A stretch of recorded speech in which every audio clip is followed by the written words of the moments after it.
Hi friends, எல்லாம் நல்லா இருக்கீங்களா? இன்றைய வாக்கு தத்துவம், இயேசு கிறிஸ்துவின் ரத்தம் சகல பாவங்களையும் நீக்கி நம்மை சுத்திகரிக்கும். 1 யோவான் 1:7.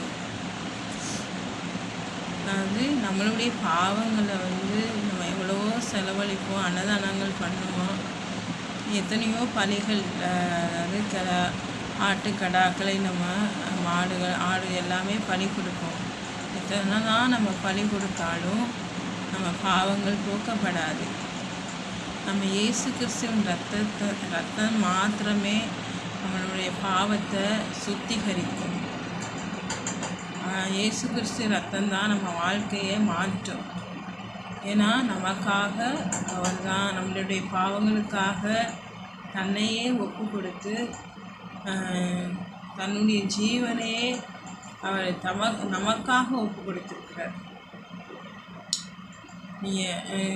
இயேசு கிறிஸ்து தான் நம்மளுடைய பாவங்கள் அனைத்தையும் மன்னித்து நமக்கு நிம்மதியையும் நமக்கு சமாதானத்தையும் எல்லாவற்றையும் நமக்கு கொடுக்க அவர் வல்லவராக இருக்கிறார். எத்தனையோ ஜனங்கள், நான் இவ்வளோ அன்னதானம் பண்ணியிருக்கேன், என்னுடைய பாவம் போயிடும், நான் இவ்வளோ புண்ணியம் பண்ணியிருக்கேன், எங்கள் முன்னோர்கள் அநேக புண்ணியங்கள் பண்ணியிருக்கிறாங்க, அதனால் நம்மளுடைய பாவங்கள் போகாது.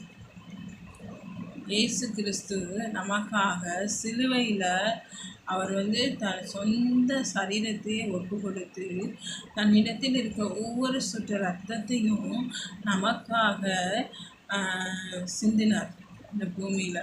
அதற்கு சாட்சி எருசலேமில் அவருடைய கல்லறை, அவர் அறையப்பட்ட சிலுவை எல்லாமே சாட்சியாக இருக்கிறது. எல்லாருமே சொல்லலாம் இயேசு கிறிஸ்து வெளிநாட்டு கடவுள்னு சொல்லலாம். அது வெளிநாட்டு நபர்களுக்கு மாத்திரம் கடவுள் கிடையாது. பூமியில் ஒவ்வொரு ஜனங்களுக்கும் அவர் ரத்தம் சிந்திருக்கிறார். அவருடைய ரத்தம் நம்முடைய சகல பாவங்களை நீக்கி நம்மை சுத்திகரிக்கும் அப்படின்னு நம்ம வேதத்தில் பார்க்கிறோம். நமக்காக நாம் அனுபவிக்க வேண்டிய அவமானத்துக்காக அவரும் அவமானப்பட்டிருக்கிறார். ஏனென்றால் அவரிடத்தில் நம்ம போய் சரணடைவோம். அவருடைய பாதத்தில் சரணடைந்து, ஆண்டவராகிய இயேசு கிறிஸ்துவே, என்னுடைய பாவத்தை மன்னிங்க, என்னுடைய சாபங்களை நீக்குங்க அப்படின்னு சொன்னோம்னா அவர் கர்த்தராகிய இயேசு கிறிஸ்து நம்முடைய பாவத்தை மன்னிப்பார்.